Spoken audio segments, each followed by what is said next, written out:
आभार माननीय सभापति महोदय। मैं अपनी बात करूं इससे पहले मेरे छोटा भाई कोई बुरा नहीं माने, मैं कोई पक्ष और विपक्ष की या बीजेपी कांग्रेस की बात नहीं करूंगा। मैं इसीलिए कहूंगा कि शांत रहे। तो इससे पता लग जाता है कि हम कितने पानी में हैं। जो विषय माननीय प्रतिपक्ष के नेता ने रखा है विषय वो था, और आप पता नहीं कहां से कहां किधर से किधर गए, मूल विषय से भटके। मेरा यही निवेदन है कि हम सबका दायित्व है, मैं आज इधर हूं या उधर उसके लिए नहीं कह रहा हूं, हमको आज किस विषय पे बोलना था, इसके अंदर क्या कमी खामी थी, इसके अंदर आगे क्या हो सकता है, ये वो विषय नहीं है। पर हम तो अन्ना हजारे, वो आपके ही हो गया, वो हो गया, तो इसको तो अपने देखा ही नहीं। और अरे शांत रहे, बैठे बैठे नहीं बोले बीच में। अभी तो बोलना ही नहीं सीख पाए, कैसे बोलते हैं? ब्राजिए माननीय सदस्य, आप ब्राजिए, अभी ऐसे ही करेंगे। आप ब्राजिए माननीय सदस्य, ब्राजिए। मैं इसलिए आभार व्यक्त करता हूं आज के इस मेरी बात को प्रारंभ करने से पहले माननीय अध्यक्ष महोदय का कि शायद मेरी जानकारी में लोकायुक्त पर यह पहला प्रतिवेदन होगा जो विधानसभा में आया है। मैं धन्यवाद इसलिए भी दूंगा माननीय अध्यक्ष महोदय को कि प्रतिवेदनों पर, जैसा माननीय प्रतिपक्ष के नेता ने कहा, प्रतिवेदनों पर चर्चा करने का क्रम प्रारंभ हुआ। इससे पहले शायद एक सेकंड आपको इंटरप्ट कर रहा हूं। चर्चा वास्तव में माननीय प्रतिपक्ष के नेता ने की, चर्चा वास्तव में संसदीय मंत्री जी कर रहे हैं, लेकिन जो माननीय सदस्य प्रतिवेदन पर चर्चा कर रहे थे वो हमें सीखने की आवश्यकता है। यहां हम आए हैं तो हम दोनों तरफ देखें। चलिए बैठिए। माननीय अध्यक्ष महोदय, हम सभी आपका आभार व्यक्त कर रहे थे कि विधानसभा के इस पटल पर पहली बार आपने प्रतिवेदनों पर चर्चा प्रारंभ कराई।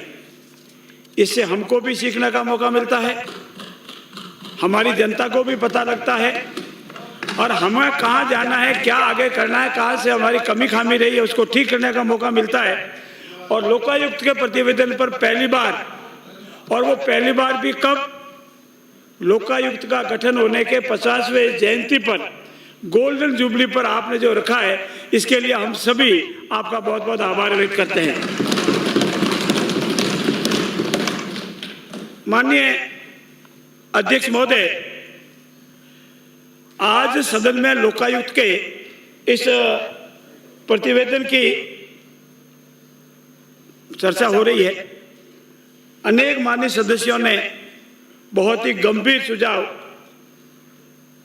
अपने कथन के दौरान, अपनी चर्चा के दौरान रखे, जिसमें माननीय हरिमोहन जी शर्मा, सुभाष जी गर्ग और नेता प्रतिपक्ष, इनके सुझाव वाकई ग्रहण करने योग्य थे। और भविष्य में इसको रखेंगे तो हम सबका जो मन है, ये कोई नहीं कहता है कि हमारे प्रदेश या हमारे देश में भ्रष्टाचार हो, सभी यही चाहते हैं, पर कहाँ हो जाता है, कितना हो जाता है, ये तो हम सब आपस में जानते हैं, किसी को बताने की आवश्यकता नहीं है। अनेक माननीय सदस्यों ने अपनी बात कही। माननीय गोपाल जी शर्मा ने भी गंभीर विषय रखे, घनश्याम जी मेहर, अशोक जी कोठारी, विकास जी चौधरी, लालाराम जी बैरवा, मुकेश जी भाकर, और जैसा मैंने पूर्व में कहा माननीय प्रतिपक्ष के नेता ने, वह सबसे गंभीर विषय रखा। ये भूल गए थे जो मेरे प्रतिपक्ष के साथी अपनी बात रख रहे थे, और वो भूल गए कि ये 2023 का प्रतिवेदन है, और जो जो बातें बताई है वो आपके शासनकाल के दौरान आपके द्वारा की हुई है। आपको गिनाऊं तो वो सारी आपकी है, और आपने उसको गिनाया है। अब आप कितने पानी में, वो आपने सबने बहस की है, और वो रिकॉर्ड पे है। ये 2023 का प्रतिवेदन हमारे शासनकाल का नहीं है, ये आपके शासनकाल का है। मैं माननीय अध्यक्ष महोदय ये भी निवेदन करूंगा कि विश्व के अनेक देशों में सबका प्रयास, जैसे अभी माननीय किसी सदस्य के सबसे पहले स्वीडन में लोकायुक्त कार्य आपने बताया, किसी ने बताया था, स्वीडन में कार्य प्रारंभ हुआ।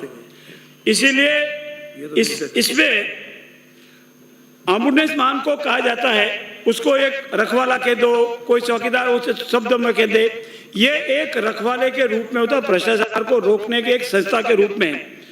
उसे लोकपाल या लोकायुक्त कहने से नाम से आता है। मशहूर कानूनविद डॉक्टर MM सिंघवी साहब ने इस पर एक किताब लिखी है और उन्होंने वर्ष 1963 में इस संस्था का इसका नाम दिया था कि लोकायुक्त लाना चाहिए या भ्रष्टाचार रोकने के लिए कोई न कोई संस्था होनी चाहिए।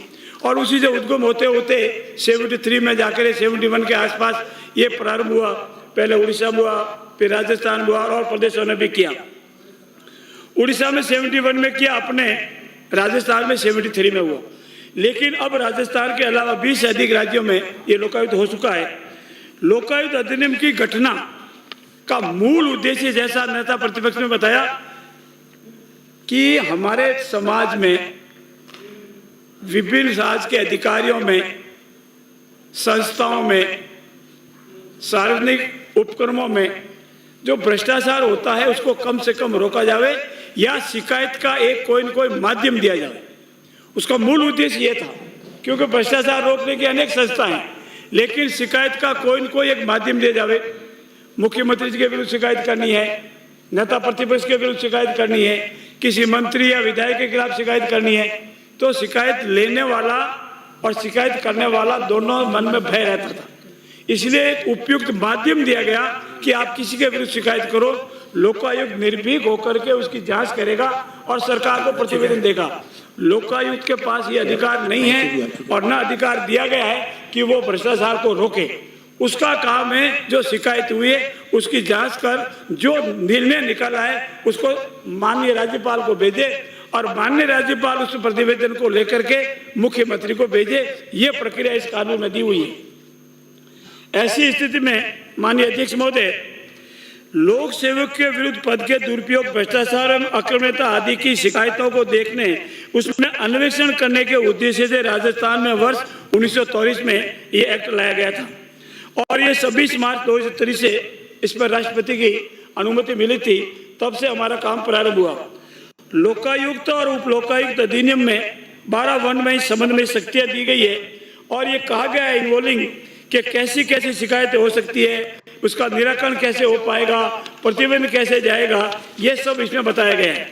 इसमें यह भी बताया गया है उप लोकायुक्त का समाधान हो, लोकायुक्त या उप लोकायुक्त का समाधान हो जाए कि ऐसे कत्ल को पूर्णतः या अंशतः सिद्ध किया जा सकता है तो वह सुसंगत दस्तावेजों, सामग्री तथा अन्य साक्ष्य के सहित लिखित प्रतिवेदन द्वारा अपने निष्कर्ष तथा सिफारिश सक्षम पदाधिकारी को भेजेगा। हमारे यहाँ एक विषय और आया, ये लोकायुक्त और उप लोकायुक्त है और मैं माननीय सभी प्रतिपक्ष के नेता को निवेदन करूंगा। आपने बहुत कहा था ये कांग्रेस पार्टी ने पहला बनाया, माननीय हरिमोहन जी ने बहुत कहा हमारे हम हैं पहले जिसने लोकायुक्त बना, कांग्रेस पार्टी है जिसने की भावना ऐसी है, उस सबको धन्यवाद। माननीय हरिमोहन जी शर्मा एक बात का भूल गए कि लोकायुक्त और उप लोकायुक्त बना के जो जितना ज्यादा जश्न ले रहे हो, उप लोकायुक्त आज